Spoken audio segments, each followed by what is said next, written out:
appropriate to the environment, you begin to feel, there's something wrong because they just did something that they weren't supposed to do. Gut feelings are so powerful because you're not going to remember everything about what they said or what they did that made you feel a certain way. You might not even be able to consciously pick up on it, but you just feel uncomfortable around them and you're not sure why. And it's something you probably haven't noticed yet, but it's still probably very much a negative indicator. You need to hop off of the stationary analysis bike and hop on a real bike and actually start going somewhere. Because if you're stuck in the corporate 9 to 5, or you are on your way to being stuck in the corporate 9 to 5, we can't have that. You can't be watching my content and living a life that you hate. So I'm going to show you exactly how to achieve 2 to 3 times the amount of progress that your current peers are achieving, and show you how to take advantage of all the non-traditional technologies that are out there that are making people ridiculous amounts of money. You are not going to go anywhere if people don't know who you are. So you need to post a video on social media. This is a hygiene standard. Like, this is something that I shouldn't have to say, but it needs to be done. Because you've got kids sitting here on billions of dollars of attention and they don't know it. An example of someone who does know it would be Logan Paul or KSI, our amazing role models. In 3 years, their business made it to $6 billion because they marketed it through social media, through the audiences they had already built. You need a content strategy, go to my page, sort by most views, and hit this video right here. Now that you have a social media presence, your job is going to be to network and connect like your life depends on it. If you see a creator who follows you back, follow them back, shoot them a message, ask them to meet up on Zoom and see what they're up to. Some of them will say no, some of them will say yes, and those will become some of your best friends. I'm not kidding. If you can find a group of people your age who are also as motivated as you and going to be successful, find a group, join them. This is Content Academy. I joined. I teach some content lessons in there sometimes. At a meetup in New York, I went, met a ton of people, caught up with some old people. It was fantastic. I know that there were literal future billionaires in that room. So the closer you can get to people who are doing it correctly, the better. You'll look at them, you'll learn from the way they talk, the way that they act. And it's not one big piece of information you're going to get. No, it's thousands of tiny little pieces of information you'll get from studying the people who are where you want to be and the people who are doing what you want to be doing. And the last thing I will tell you is to act ruthlessly and learn from the results, but do not slow down. Act as fast as you can and then learn how to act faster than that. I mean, if you were thinking about having a product business, set your product up on Shopify using one of the templates, make a TikTok about it right now. You can do that. But the sooner you act, the sooner you will start collecting those thousands of bits of information that will take you ultimately to where you want to go. If you're going to be a future gazillionaire, go ahead and drop me a follow or else I'll float away into the aether. You'll never see me again and you will rue this day for the rest of your life. I've gone viral over 100 times on TikTok. It's like being in a sea of people shouting something, they listen to you for 2 seconds and they move on. If I could go back in time and change anything, I would try to make more connections with the individuals that watch my videos.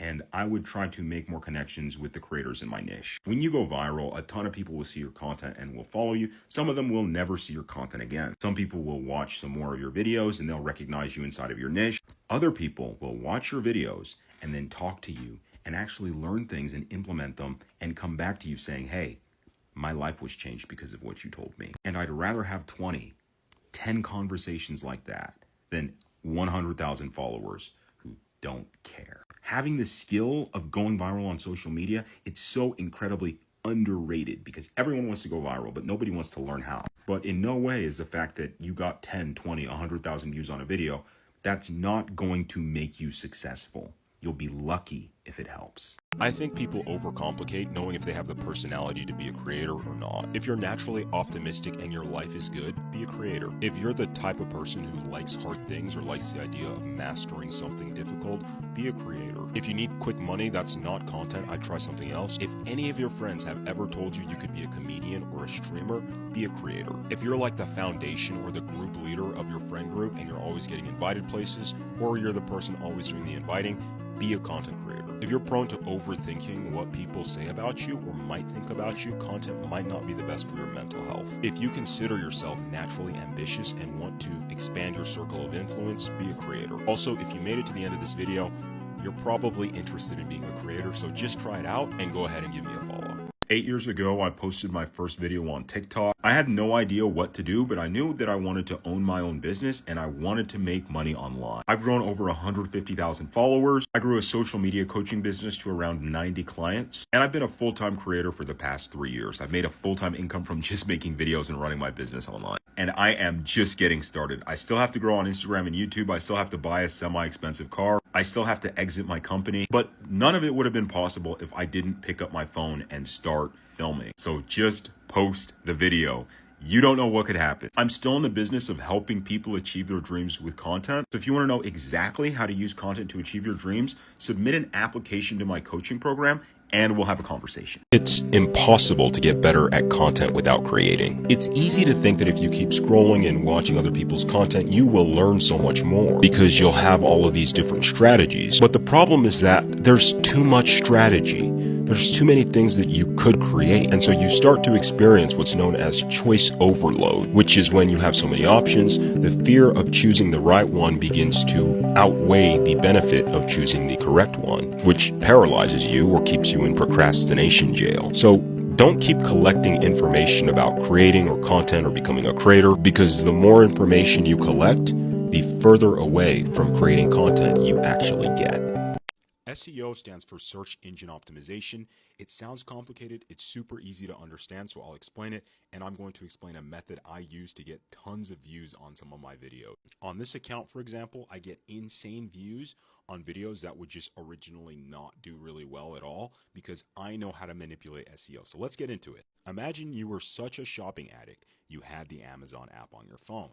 Now, in order to find a product that you might be interested in, you might go to shop by category. You want to see what's in Prime, you want to see what's in groceries, you want to see what's in home and DIY. TikTok SEO is just like this, except instead of products, it's videos. So there's a category for groceries videos, there's a categories for pet videos, device videos, etc. So whenever you post a video on TikTok, it puts it in a specific category. I made this video about the 80-20 rule. It put it in the Pareto principle category. Sometimes TikTok can't tell what your video is about, and so it'll just say find related content instead of having a specific category. Okay, Levi, how do I tell TikTok what category my content is in? And this is where hashtags come into play. For this video I made about Joe Roth that got 1 million views, I wanted to send it to people who were interested in Joe Roth. So I made sure that there were Joe Roth hashtags, Joe Roth content, Joe Roth edit on the video so TikTok would know this is about Joe Roth. But additionally, I put it in the caption. So if I put it in the hashtags, hashtag Joe Roth, and I put it in the caption, caption Joe Roth, TikTok will be able to tell, oh, this video is about Joe Roth. But it's not just that your videos have to be SEO categorized. If you want to get really high views on average, mediocre videos, you want to select an SEO category that is in high demand, which means a lot of people are searching for it, but there is low supply, meaning not a lot of videos have already been made. This video that I posted yesterday categorized for entrepreneur. Now, since there are millions of entrepreneur videos, I'm not going to get any view bonus. TikTok is not going to look at my video and say, more people need to see this. In fact, it might say less people need to see this. We need content about something else. But for this video, I noticed that someone had made a video saying the James Webb Telescope detected life on this other planet. And so I thought, okay, a lot of people are going to be searching to see if that's the truth. I searched, I didn't find any videos. And so I made a video specifically categorizing for Proxima b, which is the planet that James Webb was supposed